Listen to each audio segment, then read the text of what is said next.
So I got my LLC, y'all. That was huge for me because now I felt like, all right, I really got to do this thing. Like, I can't be playing around. I didn't spend money. I got my LLC. Like, it's serious now. Like, the games are over. So I literally took another step toward my styling career and another sacrifice. And it was scary, y'all, but I did it with the help of Jess. So that was 2017, September of 2017. So on paper, that's technically when my business started. Although my journey started well before that. That's when I really created my brand and started to call it a business. So after that, I would say my journey kind of got a little fuzzy. Like, I really can't fully remember everything, but the things that I do remember, I was working at About Faces. I also ended up getting I think this was the following year, so 2018. So 2018, but I feel like I started before then. I started working at Under Armour as a customer service representative at their call center. So if you're not familiar, but Under Armour was founded in Baltimore. So we had a call center downtown for anybody that ordered items off the Under Armour website. And basically we were customer service reps. And they were looking for people, I'm pretty sure I found this job on LinkedIn, but they were looking for people to answer phone calls and to just handle customer service situations and problems. It was going into the holiday season, so they were like racking up on all of their customer service reps. So I really want to say that I started working at Under Armour at the end of 2017. So either around October-ish or maybe even November-ish, like right before Black Friday, I want to say. So I got hired with a whole group of people. Some of them were older, some of them were younger, Black, white, Asian. It was very diverse, y'all. And that job was actually kind of fun. It was it was interesting, but it was fun. I want to say it was part-time, so I wasn't hired full-time yet. And I was still working at About Faces, and then I picked up this job at Under Armour because at the time I felt like I need more money, so why not get more jobs? That's how my brain worked back then. So the end of 2017, I started at Under Armour, I believe, and I was still working at About Faces. So now that we're in 2018, I'm still working at About Faces, but over time, you know, they kind of like lessen my hours and I kind of fizzle out. Y'all know how it goes when you're in retail. But I was still working at Under Armour and I really enjoyed it. Like, I enjoyed handling problems and getting things done and helping people fix their problems, because it was literally it. People were calling in to get their problem solved, whether they were looking for their package, whether they needed to return their package, exchange it, whether the fit was off and it was something wrong with it and they needed a voucher, whatever it was, they were calling in to get their problems handled, and I was solving their problems at the call center for Under Armour. They had wanted me to give them more hours, you know, they had wanted me to kind of be a little bit more full-time. But at the time, because I was so focused on having multiple jobs, because I thought that would bring in so much more money for me, even though it really didn't, I had told them, like, I have another job, so I'm only available on these days. That was an easy way to get me let go, or not even let go, but fired. So one day they had called me into the office, and they had already let a few people go. But I was still good, you know? So they had called me into the office and just said, like, yeah, we're gonna have to let you go. I don't exactly remember why they said they were going to let me go, but I'm sure it was some BS. Because I was a great worker and I did everything. I don't know, child, but I'm pretty sure it was because I didn't give them my full availability. Was let go at the top of 2018, and I believe I was still hanging on to About Faces. I was getting like hours here and there. So between the times of October 2017 and February 2018, I was able to connect with someone at a brand called Splashlight, which was an e-commerce brand that offered like digital services to a bunch of other brands. So at the time, Splashlight was looking for a e-commerce stylist assistant for their contract with Under Armour. So Under Armour was basically Splashlight's client. So meaning any of the photos that you saw on Under Armour's website at the time was styled by the stylist and curated by the photographers and creative directors at Splashlight. So I want to say I connected with a girl by the name of Jordan, who was a part of Stylist United at the time, was an organization that I was in. And Jordan had knew Courtney. Courtney was one of the women that worked at Splashlight, and I want to say she was either in logistics or creative direction or something like that. So I had actually applied before even knowing all of this. So I had applied for the role. I think Jordan had mentioned it to me, and then I told her I had applied. So then she went back and told Courtney that I had applied, and then Courtney was able to pull my my resume and bring me in for an interview. So y'all, God. Because like what? And two, like a lot of the times, a lot of the opportunities that you're going to get in the styling industry is all in who you know. So be nice to everybody, please. And it's like, who am I to tell somebody to be nice? Because I was not the nicest person at all. But I was learning like, okay, it's all in who you know. I knew Jordan, she knew Courtney. Courtney then reached out to me. So it all worked out. And when I got there, I ended up getting the job. 2018, I got there, and one of the stylists was someone who I was already connected with. His name was Jason, and he was a stylist who I can't remember where I met him, but I want to say it was a random event, and we had stayed connected. I don't know that I knew that he worked at Splashlight, but when I got there and I saw him, I was like, oh my gosh, what a small world. So he was one of the stylists, freelance stylists that they called in to help on set every once in a while. And of course me, I'm now being hired as a stylist assistant, so sometimes I would be assisting him, and then I also assisted a few other stylists who were there as well. So y'all, the thing about freelance work is that you're working very hard, but you don't always get paid right away. So a lot of the times the pay is either net 30 or net 60, meaning that you get paid either 30 days out or 60 days out from the day that you worked. So y'all, although it was a great experience going into the studio all the time and working long days, literally there from like 8:30 to like 5:30, 6 o'clock. I met some cool people, was able to get my hands wet, my hands dirty. I was still working my business and still like building my brand at the time. And a lot of the times I would like post about being in the studio and just showcasing behind the scenes. But I wasn't making any money until a month or two later, y'all. So that was a lot because it got to a point where Under Armour had let me go. So I really only had that freelance job, and then About Faces, who was a little iffy because I was only getting a few hours here and there, and then eventually stopped getting hours. So 2018 was an interesting year, y'all. So I knew that I needed more money. I had my student loans that I was paying for. I was still trying to move out of my parents' house. I was grown, and I just felt like, why don't I have money? So I ended up going back to retail, y'all. I went back to retail. April of 2018, I secured a job at a retail store called J. Jill. If you're familiar, then you know J. Jill is the clothing store for middle-aged and older white women. There was some black women that came in there too, but mostly white women. So it wasn't my cup of tea, but I had the experience. I was hired as a sales lead, which normally when I worked in retail, I would be a sales associate. Mind you, it's not like I had all these retail jobs. Children's Place is my first one, and JJ was my second. Everything else was a little bit more either corporate or just slightly different. I was hired as a sales lead for the first time. So that was back in 2018, April. I was making $14 an hour. I thought that was so much money at the time, y'all. 2018, that was a lot of money to me. I was really good at what I did. Stayed focused on the goals. I was good at styling. I was good at customer service, selling, doing all the things. I was literally one of the only youngest people there.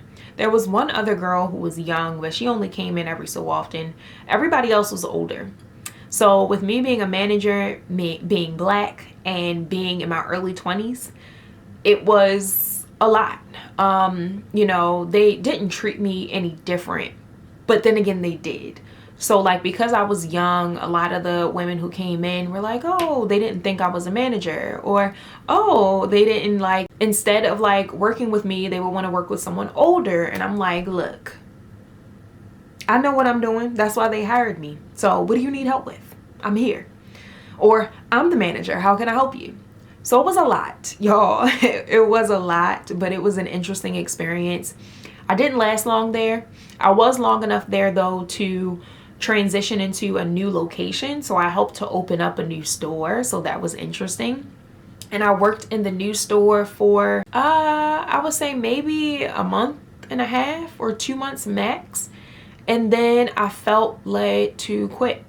So I resigned, and I gave them my resignation letter. That was my second time resigning. My first time was resigning from Ella Pritzker, and that was scary. Literally, my heart dropped when I had to do it because I had never done anything like that before. And now this, I was resigning from J. Jill. Although I loved it, it didn't pay as much as I thought it was going to pay, although that was the most I had ever made before. Well, not necessarily. I actually was getting $17 at Trunk Club, so a little less than that.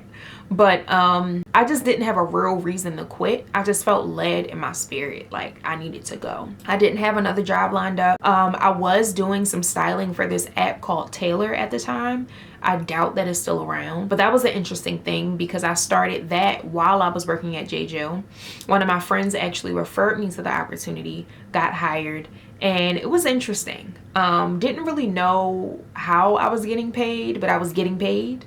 And it was very weird. I don't even know how I did it, to be honest, thinking back on it.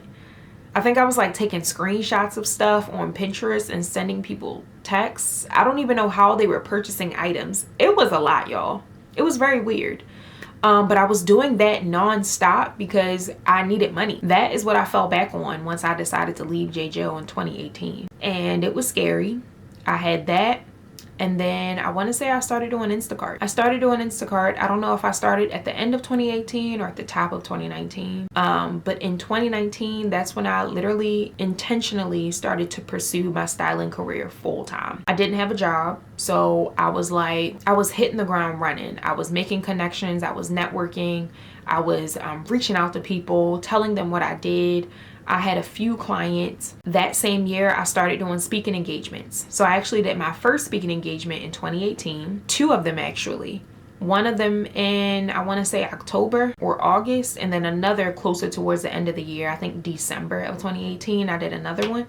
So I did my first 2 speaking engagements in 2018, and that kind of got me motivated and inspired to like keep pushing and keep going. I hosted some events in 2018. An event I called the Gold Digger Workshop, where I actually brought other creatives together, other entrepreneurs together, and I had a panel. Shout out to the women who were on the panel because at the time they did it for free. Some of them were my friends, some of them were my peers who I was connected with at the time. They shared their journeys, they answered questions, and we all made vision boards. So that was a fun experience. I did that twice to 1, make money, but 2, to create community. I really started hosting events in 2017 though. Like I hosted my first like event in collaboration with another stylist who I was connected with. She sold jewelry and accessories, and I want to say I was selling just clothes and anything that I could get my hands on. So I was dabbling in quite a few different things between the times of 2017 and 2019, really getting my footing, still building my brand, still making connections, still trying to figure out how I wanted to be perceived as a stylist. It was hard. 2019 was a very hard year. If you go back on my social media, you'll see that I was very like busy on social media, doing the speaking engagements, hosting events, having clients, doing photo shoots, doing all the things. I also tapped into home staging. So I made a connection with a woman at a networking event, and she owned a home staging company at the time. And I always wanted to get into interior design because I mean that kind of goes hand in hand with styling. And I was doing home staging, y'all. And I did that in 2019 as well, on top of my business and all the other things that I was doing. And towards the end of the year, my student loans started to pick up and started to catch up to me, behind on so many student loan bills, and it was very scary. I at the time was just starting to apply for anything because I needed a job, but I also was in the back of my mind like, I just don't want to do anything. I don't want to hate my job again. I don't want to be in a space where, you know, I'm just here just for the money. Like, I don't want that. So it was a lot. But I had to put my big girl panties on, and in 2020, I was able to secure a job at Amazon as a virtual stylist. Literally, my first day was February 8th, 2020, either February 3rd or February 8th, 2020. And that following week, the pandemic hit. And that was another huge sacrifice that I had to make for myself and my business. So 2020, I got the job at Amazon, and I was so excited, y'all. I was so excited. I had felt like I had finally found the perfect job for me. It was virtual, but I was going into an office, and the office was located in Northern Virginia, y'all. So like I said, sacrifices. I lived in Baltimore. I was not driving to Virginia every single day from Baltimore. I would never make it to work in time. So I was telling my father about the experience, or just my parents in general. And my father was like, oh, well, you have a cousin that lives in DC. How about you reach out to him, see if you can stay with him for the time being, or just during the week. And then that way you'll be closer to work, so you can just commute from DC. I said, definitely out of my comfort zone, but okay. So I reached out to my cousin. I'm not one of those types of people that like to use people or just reach out to people when I need them. But at the time, I really didn't have a relationship with him. And I honestly haven't talked to him since. He was nice enough to let me stay with him. I came to check out his house. He lived in a really, really cool house in DC, right by Shaw. We hung out for a bit. He took me out to dinner. I told him what I was trying to do, and he was all for it. He's an entrepreneur himself.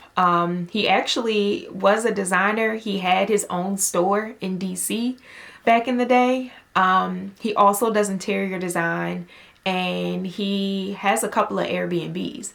So he's doing the same thing I'm doing, you know, trying to build his career, or building his career, and really just being an entrepreneur and doing what he loves.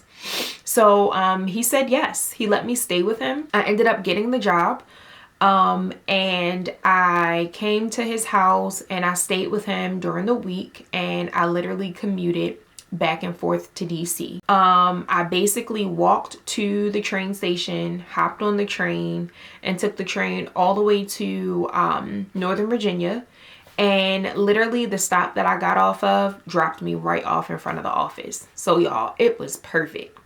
So got into the office, and I did that for about 2 weeks.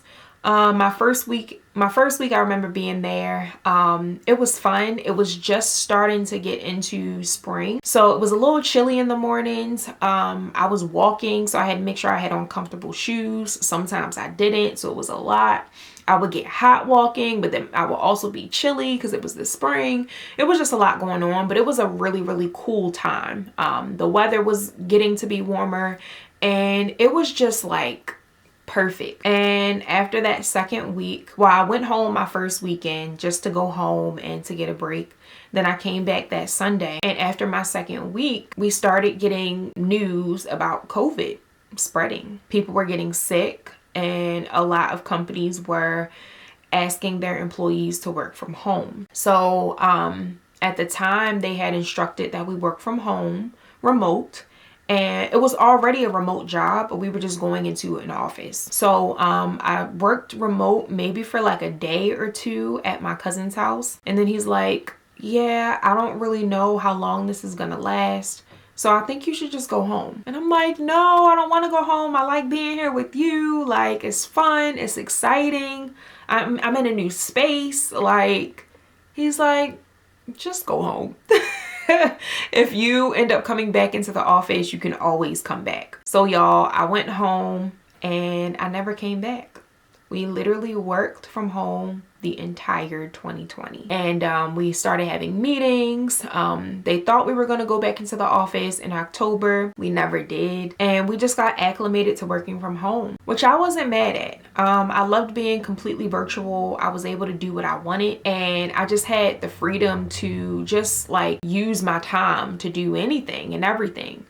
We were getting paid weekly, so I was able to like shop and buy stuff and do stuff and save and invest and all the things. And literally right before I got that job, that's when I launched Project Style University. And I didn't mention, let's rewind a bit back to 2018 in April. That's when I launched Black Women Who Style. So I wanted to create a space for stylists because I was seeing all of these platforms for Black women who bike and Black women in media and Black girls and Black women for everything but style. So I created Black Women Who Style in 2018 with Tone. And that was April of 2018. We hosted our first event. It was a brunch and it was all good. We started hosting other events. We had a membership. It was just an interesting and fun experience. And then fast forward to 2020, January of 2020, I felt led to start a coaching program for personal stylists. I felt like I had gone through a lot, especially coming out of 2019, my first full year of being full-time in my business. I learned a lot. I went through a lot and I experienced a lot. And I thought I had a lot to share with other stylists who are wanting to grow their business and just be in the industry. So January 2020, I launched PSU, Project Style University, and it started off as me hosting webinars and workshops because we were literally at home. So that year I worked at Amazon in 2020 all year, and I also did lives, I hosted events and webinars for PSU. I started going live on Instagram to promote PSU and to get people excited about it. And yeah, it was a fun time. But in December of 2020, Amazon let me go. Again, I wasn't meeting the sales goals. I wasn't able to reach the qualifications and criterias that they wanted me to, so they let me go. Same reason with Trunk Club. So it was like I was starting from the bottom again. I thought I had found the perfect job. I thought I was exactly where I was supposed to be, and I was, but I just thought it would look a little different than what it was looking like. So it was a lot. It was a lot for me. But since this was honestly my second time being let go from a job, and then my second time being let go from a job, but then I also resigned from 2 jobs twice. I was a lot more peaceful than I was back in 2016 when I was let go from Trunk Club. I wasn't like freaking out. I wasn't worrying. I wasn't doing any of that. I was just like, okay, cool. What am I gonna do now? I was a little nervous though, I'm not gonna lie. We were literally at the height of the pandemic, and I'm just like, okay, I don't have a job and people are sick.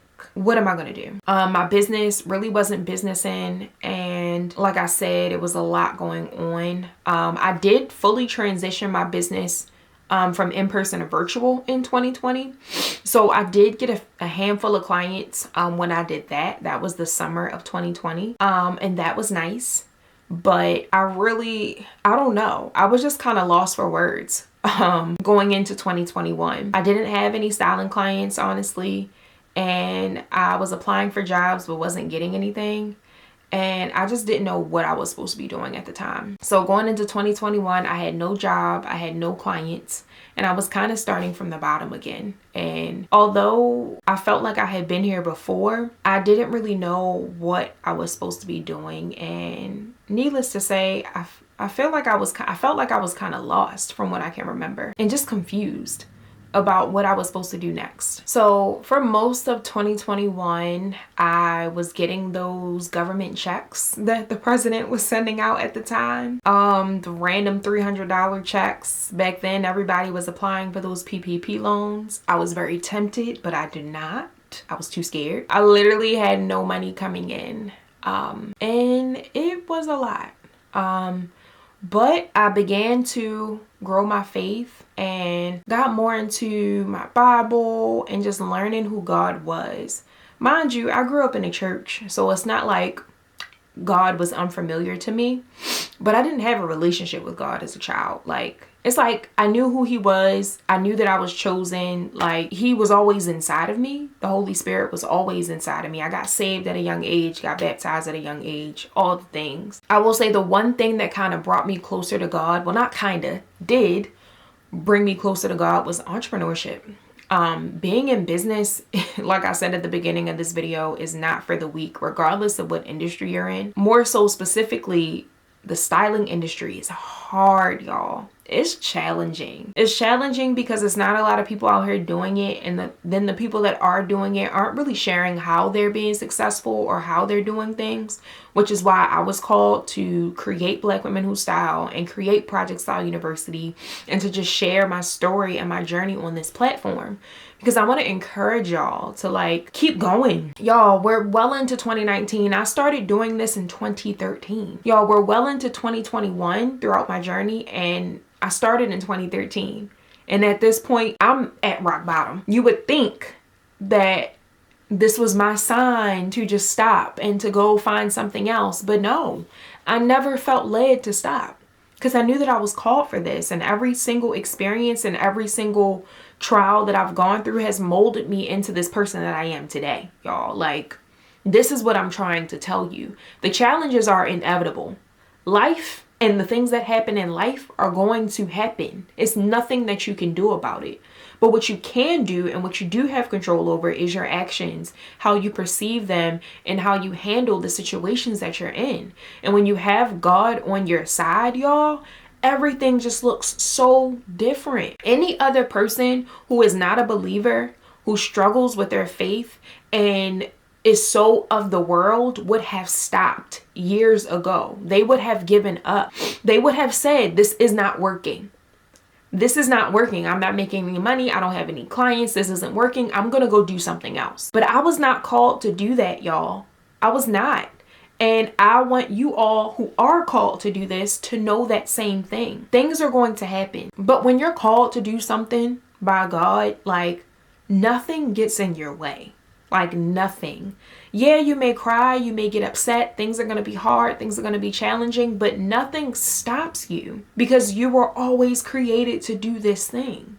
And that's literally how I feel about styling and just my journey as a stylist, and now a style savant, a coach, a mentor. Like, all of these challenges and these experiences, like I said, have molded me into the person that I am today. And if I did not go through those things, I would not be here to testify, to be 100% honest with y'all. So all the little tidbits and the little things that I'm sharing throughout this journey are all a testimony to God. The fact that I started working at Amazon right before the pandemic, the fact that I was able to stay with my cousin who lived in DC so that I could commute to Virginia every single day working at Amazon. The fact that I got let go from Trunk Club and then was able to start a new job barely even a week later. Like, huh? If none of that tells you that there's a God, then I don't know what will. And then it gets better.